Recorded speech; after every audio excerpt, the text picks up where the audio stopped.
धान की फसल 30 दिन से लेके 50 दिन की होने वाली है, यानी 30 से 50 दिन तक धान की फसल की देखभाल हमें कैसे करना है, कैसे हम अपनी फसल में कल्ले बढ़ा सकते हैं, कैसे हम अपनी फसल में अच्छी ग्रोथ पा सकते हैं, अपने पौधे में हरियाली ला सकते हैं। ज़्यादा कल्ले, ज़्यादा फुटाव, ज़्यादा हरियाली का मतलब ज़्यादा उत्पादन हम कैसे ले सकते हैं।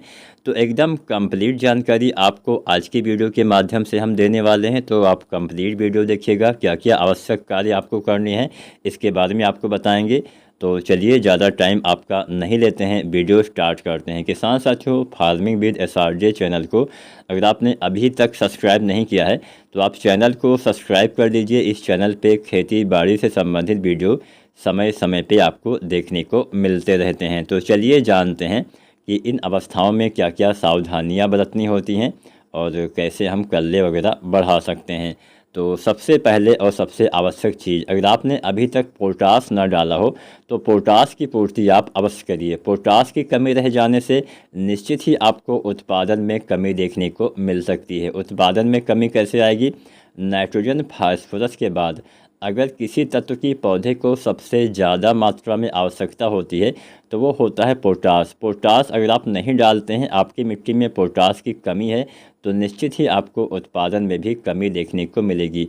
अब पोटास की कमी कैसे हो सकती है? अगर आप अपने खेत के फसल अवशेष, यानी अगर मान लीजिए आप पराली वगैरह होती है उसको अगर आप जला देते हैं या फिर खेत से हटा देते हैं तो ऐसे खेत में पोटास की कमी ज़्यादा देखी जाती है, क्योंकि फसल अवशेष में पोटास अच्छी मात्रा में उपलब्ध होता है।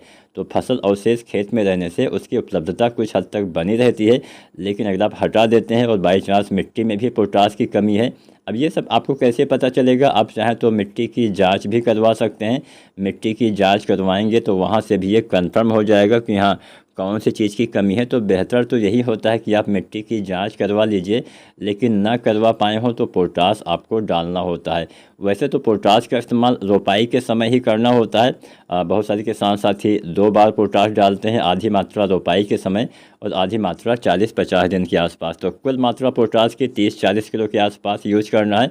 कोई वैरायटी बहुत जल्दी तैयार होती है तो 25 किलो, जो MOP पोटास 60% वाला आता है, उसका इस्तेमाल करना है। मैं आपको विस्तार से बता दूं, जो पोटास आता है 60% वाला, अगर आपकी धान की वैरायटी जल्दी तैयार होती है तो 25 से 30 किलो, मध्यम अवधि की है तो 30 से 35 किलो और देर से तैयार होती है तो 35 से 40 किलो तक देना होता है। अब ये पूरी मात्रा आप रोपाई के समय भी डाल सकते हैं या 2 हिस्सों में आप डालें तो बेहतर रहेगा। यानी आधी मात्रा रोपाई के समय, आधी 40-50 दिन के आसपास। ये तो रही सही उपयोग करने की जो है विधि। मान लीजिए आप रोपाई के समय 15-20 किलो पोटाश डालते हैं तो 15-20 किलो आप 40-50 दिन पे भी डाल सकते हैं।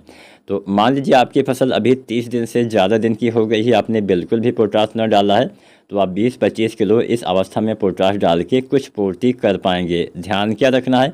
पोटास या फिर कोई भी खाद जो हम मिट्टी में इस्तेमाल करते हैं, जो दानेदार रूप में होती हैं फिर जो पाउडर फॉर्म में आती हैं, उनका इस्तेमाल 50 दिन के अंदर, यानी रोपाई के 50 दिन के भीतर ही कर देना चाहिए। कोई वैरायटी बहुत जल्दी तैयार होती है तो आप 40-45 दिन तक ही अंतिम यूरिया और पोटास वगैरह डाल दीजिए, क्योंकि जितना देर से डालेंगे उतना लाभ कम मिलेगा। और यूरिया वगैरह अगर आप 50 दिन के बाद डालते हैं तो पौधे ज़्यादा लंबे होने से फसल गिरने की संभावना बढ़ जाती है। तो पहली चीज़, पोटास की पूर्ति ना की हो तो करिए। इसके अलावा यूरिया की बात हुई थी तो यूरिया भी जान ही लेते हैं। अंतिम यूरिया तो आपको 40-50 दिन पे 30-40 किलो देना होता है, लेकिन अगर आपने 30 दिन तक दूसरी यूरिया भी नहीं डाली है तो आप दूसरी यूरिया भी इस समय 30-40 किलो डाल सकते हैं। यानी पहली बार यूरिया रोपाई के समय से लेकर 1 सप्ताह तक डालिए और दूसरी बार यूरिया 20 दिन से लेकर और 30 दिन तक डालिए और अंतिम यूरिया 40-50 दिन तक आपको यूज करना होता है। तो 30-40 किलो यूरिया आप 30 दिन के आसपास और 30-40 किलो यूरिया आप 40-50 दिन के बीच में आपको यूज करना होता है। बिना नाइट्रोजन की पूर्ति किए कभी भी आप अपनी धान की फसल में ज़्यादा उत्पादन नहीं ले पाएंगे। इस बात का भी आपको ध्यान देना, लेकिन सही तरीके से यूरिया का इस्तेमाल करना है। यूरिया कभी भी अगर बहुत ज़्यादा पानी खेत में भरा हुआ है या पानी खेत से बह रहा है तो ना डालें।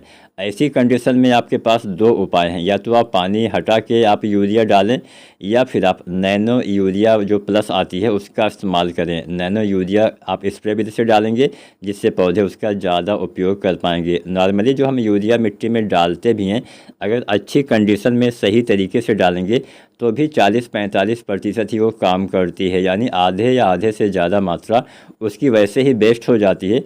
और अगर आप भरे हुए पानी में डाल देंगे या दोपहर के समय बहुत तेज़ धूप में डाल देंगे, बहुत तेज़ हवा चल रही है तब डाल देंगे, तब इसकी उपलब्धता और कम हो जाएगी। तो नैनो यूरिया अगर आप डालते हैं तो इसका भी इस्तेमाल आप 2 बार कर सकते हैं, 30-35 दिन पे और 40-50 दिन पे भी आप डाल सकते हैं। कितना डालना है? 2 ml से 4 ml प्रति लीटर पानी के हिसाब से नैनो यूरिया का इस्तेमाल आपको करना होता है। तो ये तो बात हो गई नाइट्रोजन की पूर्ति करना है। इसके अलावा जिंक न डाला हो तो आप जिंक का भी स्प्रे विधि से प्रयोग करिएगा। सबसे अच्छा तरीका है जिंक स्प्रे विधि से डालें और चिलेटेड वाला जिंक डालें जो ज़्यादा काम करता है। तो जो 12% वाला चिलेटेड वाला जिंक आता है, आपको जिंक का इस्तेमाल 2 या 3 बार स्प्रे विधि से करना पड़ेगा। तो मान लीजिए आपने बिल्कुल भी जिंक नहीं डाला है तो पहली बार आप 30 दिन पे डाल दीजिए, दूसरी बार आप 40-50 दिन पे डाल दीजिए, यानी 45-50 दिन पे, क्योंकि 15 दिन का आपको गैप देना है।